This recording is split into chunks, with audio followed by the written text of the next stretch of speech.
Eu já falei algumas vezes aqui no canal que energia não é uma coisa fácil de se trabalhar na prática. Afinal, apesar de podermos medir ela e sabemos sua relação com a matéria, ela mesma não é a matéria em si.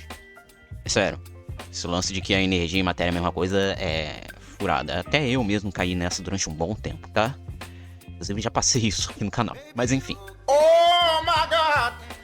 E hoje nós vamos falar de um verdadeiro monstro do universo, os quasares. E o que eles têm a ver realmente com a energia, né? E não estou falando do perfume. Nem sou patrocinado pela Boticário para falar dele.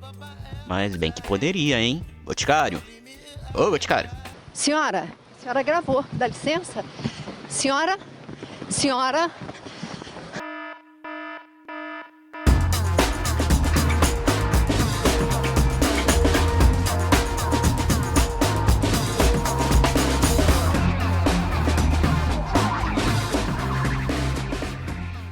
Os primeiros quasares foram descobertos ainda na década de 50, mas não possuíam esse nome e nem eram identificados como são hoje. Na verdade, desde a criação do radiotelescópio pelo engenheiro de telecomunicações Carl Jansky, na década de 30 ainda, os físicos começaram a fazer uma série de observações e estudos sobre o espaço, muito mais detalhado do que apenas os telescópios ópticos faziam.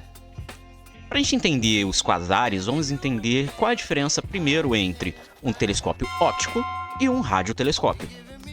O primeiro se refere a telescópios que fazem uso de lentes e espelhos para a observação direta do espaço. Com eles, a gente tem simplesmente o contato visual com os objetos estudados, né? Você mira, olha e acabou. Você não tem muitas informações propriamente dito. Em contrapartida, os radiotelescópios funcionam sem lentes, mas usam antenas. Essas antenas captam ondas de rádio emitidas pelas reações ocorridas no espaço e que atravessam nossa atmosfera. Lembrem-se, toda estrela é extremamente energética, né? Emite energia.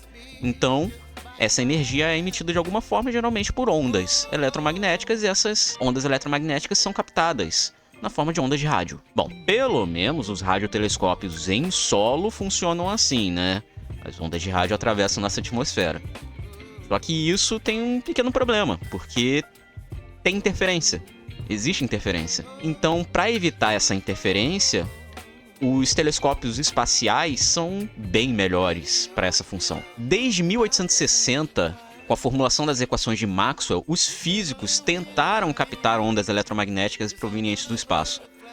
Isso porque eles sabiam que poderiam encontrar informações mais detalhadas sobre as estrelas. Por isso, os radiotelescópios são tão importantes. Ok, sensei, mas onde entram os quasares nessa história toda? Calma, pequeno gafanhoto. Acontece que em 1960 foi observado com radiotelescópios uma emissão de ondas de rádio, e naquele mesmo ano conseguiram associar pela primeira vez essas emissões com uma observação óptica. Ou seja, um objeto foi encontrado emitindo aqueles dados, tá? Geralmente o que faziam era o contrário. Eles observavam aquele objeto com um telescópio óptico e depois faziam a observação com um radiotelescópio. Dessa vez fizeram o contrário, né? A estrela observada era muito fraca e as suas linhas de emissão eram muito estranhas.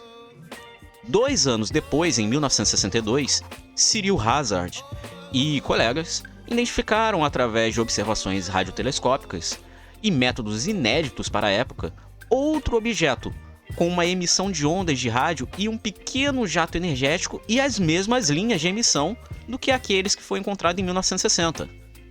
A princípio, eles pensaram se tratar de uma estrela extremamente fraca, mas em 1963, o astrônomo Martin Schmidt analisou o espectro de emissão desse objeto e determinou um desvio para o vermelho, redshift.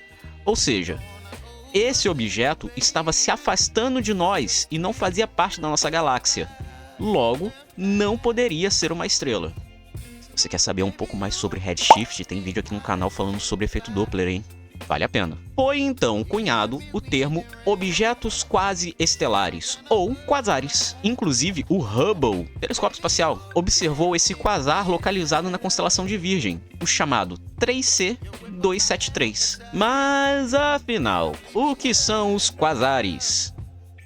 Pois bem, muita discussão foi levantada sobre esses objetos, mas atualmente o que é aceito pela comunidade científica através das observações e das teorias é que os quasares são buracos negros supermassivos, ou seja, buracos negros que se formaram devido ao colapso de milhões de estrelas sobre a sua própria gravidade, ou por aglomerados de nuvens e gás ainda na origem do nosso universo.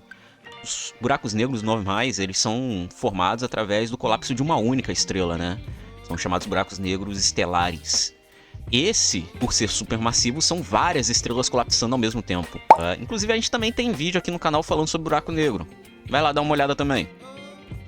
A diferença dos quasares para os buracos negros supermassivos convencionais é que os quasares roubam do seu disco de acreção, ou seja, do seu entorno, os gases e os acelera, de tal forma que eles esquentam muito e emitem uma luz absurdamente forte. Ou seja, eles acabam emitindo luz. Sim, é um buraco negro que emite luz. Inclusive, quasares são os objetos mais energéticos do nosso universo, podendo ter uma luminosidade maior do que milhares de galáxias juntas. Sério, é uma coisa absurda. Enfim, estudar quasares é uma área extremamente importante para a física, isso porque eles são a chave para compreender a origem do nosso universo, já que são seres extremamente antigos, né? Mas eles ainda têm muita coisa a nos ensinar, isso porque a importância não acaba jamais. E é isso. Lembra de deixar o like, se inscreve se não for inscrito e ativa o sininho para não perder nada. Também temos um Discord que avisa tudo que rola por aqui e tem um canto especial para você conversar comigo sobre esse e outros assuntos de física. O link vai estar aqui na descrição. Tamo junto e até!